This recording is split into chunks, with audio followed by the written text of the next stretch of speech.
Good afternoon, ladies and gentlemen. I'm not going to keep you too long. I'm just going to give you an introduction why we welcome an initiative like Presence. Just to give you a quick background to the development of ecosystem services in, or the theory of ecosystem services in South Africa. At the moment, we're trying to get watershed services recognized and written into the National Water Resources Strategy, which is a very important breakthrough if they accept our inputs in the National Water Resources Strategy.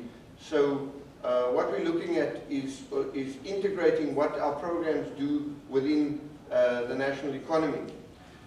Secondly, there's a rapid rise in the carbon trading, and this presents some opportunities for ecosystem services. We've just recently got our project design document validated by the Voluntary Carbon Standards Bureau. What's it? I don't think it's a bureau, but according to the Voluntary Carbon Standards, and there's a potential for the unlocking of about 250 million rand. Divide that by 7 and you get to the US dollars from that. Then secondly, the social impact or the social scenario in the South African context is very important, and you'll see a little bit later on the priority areas of the South African government and how we try and feed into that. And then there's this opportunity not only to create jobs but also to create livelihood opportunities in rural areas. This is, some of you have seen this picture, I think earlier this morning. There's a picture taken by Mike Powell, and this is what it's supposed to look like. Believe it or not, there's a substantial amount of carbon in this landscape. This isn't the point. The speckworm that Dolph told you all about is this area, this light green is very typical speckworm felt. Thank you. So that's where we want to get to. Now, some of the key challenges to develop the market in South Africa is putting the ecological case for restoration and maintenance of ecosystem services forward. Now, I'm not going to go into this into too much detail because I'm going to talk a bit more about that on Friday morning. Then to conduct research in collaboration with key stakeholders, ensuring bio-effective learning organizations that research is interdisciplinary and that strategy is response to research feedback. Now, that's where Presence is coming in. That's where we're making use of the Presence network. To identify voluntary payments for ecosystem services, as I've mentioned earlier on, we're now registered with the Voluntary Carbon Standards, and we can register our programs and unlock international funding for that. To develop ways to monitor change in service delivery and linking payments to service delivery. Now, this is about the science behind ecosystem services. I think it's been highlighted a few times this morning, but we need to go back there in some seriousness. And then lastly, something that I never thought I would ever become interested in is institutional development to get these markets to work. I'm a natural resource manager, not an institutional manager, so it's sometimes very difficult to participate in this whole institutional development thing. But I think, Marais, you're going to refer to something of that. So what do we do building the social capital, not just the environmental capital?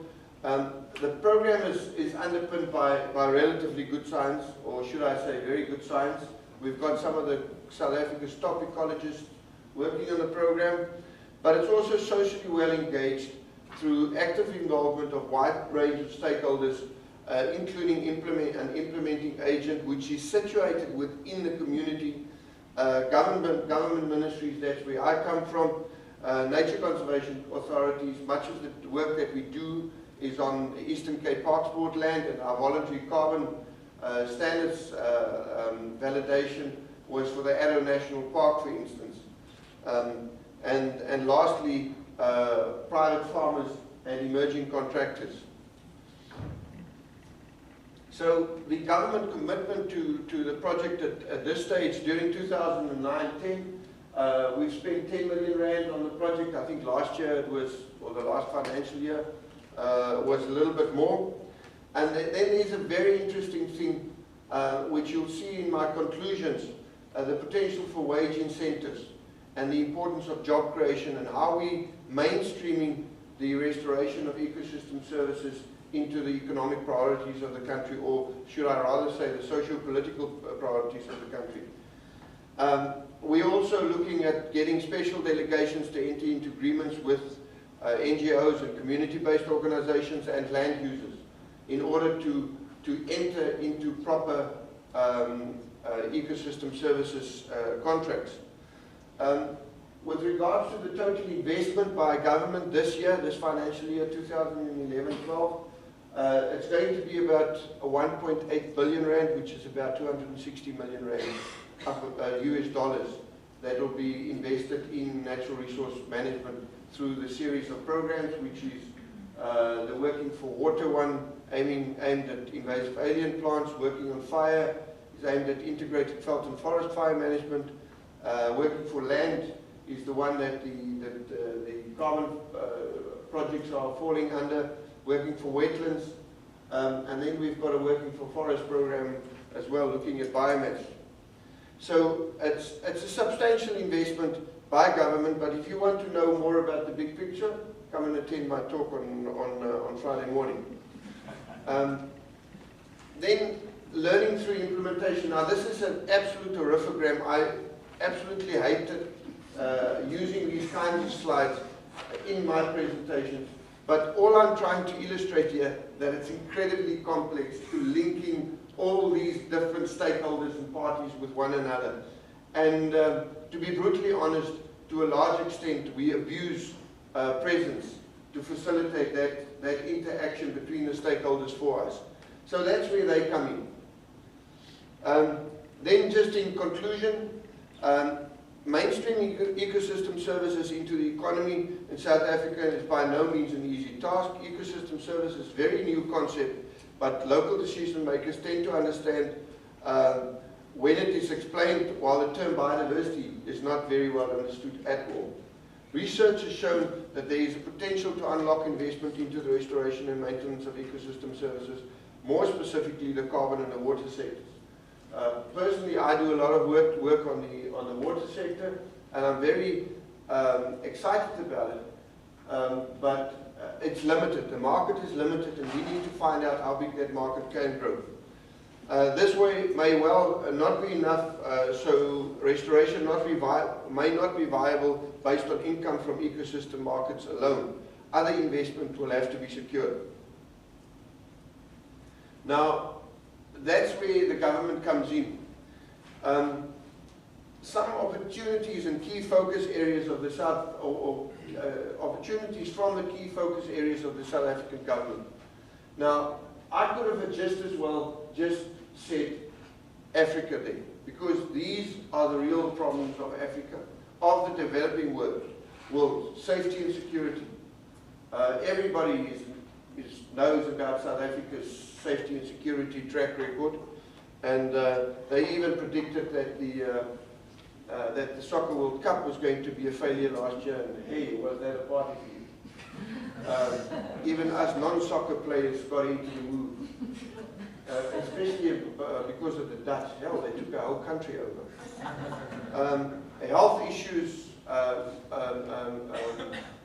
juvenile mortality rates, those kind of things, big issue, not only in South Africa, in all developing countries. Education. Education is a huge issue. We're struggling to get out of the old apartheid system, where African people had a very, very inferior education system. And we're still sitting with the kind of backlogs from that. But then we come to two things that ecosystem services can sort of get into. And there's two of these priorities. These are the 5 priority areas of the South African government. rural economic development and job creation. In April, our President gave his State of the Nation address. I still need to go and count the number of times that the word job was used in that or job or employment was used in that speech. But it was by far the most used word in that whole speech. And that's what we can come and do. We can provide employment at a relatively low cost to the economy, make it sustainable, and we can do it in rural areas. And that's where we feed into the national priorities. From both the scientific and implementation or operational perspective, our understanding of the value chain is improving constantly through interactions between senior scientists, managers, students, community contractors, and land users. We're sitting with, some years ago, I did my PhD on watershed services, and I often say to people, I most probably had the most expensive PhD in the South African history.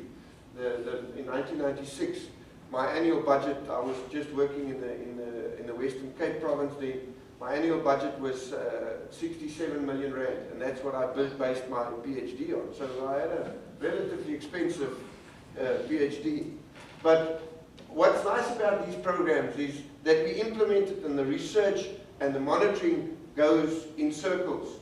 We've got what I call our Marais meeting, our management research and planning meeting on a regular basis, where Dieter and then the presence group, where other researchers, the students, I think, Dieter, at the moment we've got about 13 students funded by us, and I don't know how many you've got in the presence group. I think another 10, 11. So there's about 23 students running around in this program in the Eastern Cape, which is a wonderful experience. So it's not just implementation, it's capacity building, it's social capacity building. So there's a wonderful vibe in the program where we can grow the science base. The biggest challenge, though, is that the science is okay, we can do the science, but the institutional arrangements, we've still got far to go. If I compare ourselves to that wonderful example of Costa Rica, you know, I think people that are saying that Costa Rica is being overemphasized, haven't been to the country and haven't seen the successes that those people have achieved. And what stands out there is this excellent institutional arrangement. Okay, South Africa is a much bigger country than Costa Rica. I think Costa Rica is about half of the Western Cape province. So pretty much that southern part of the Eastern Cape, where the Babians Kloof projects are taking place, would pretty be about the size of Costa Rica. Then there's still the challenge of linking the buyers and sellers with one another, and I'm going to come back to this on Friday morning. So we need to harness international resources. The partnership between the Dutch government through Presence is one such an example, and one of the reasons why I'm here is trying to see if we can't extend the kind of work that we're doing here. Thank you very much.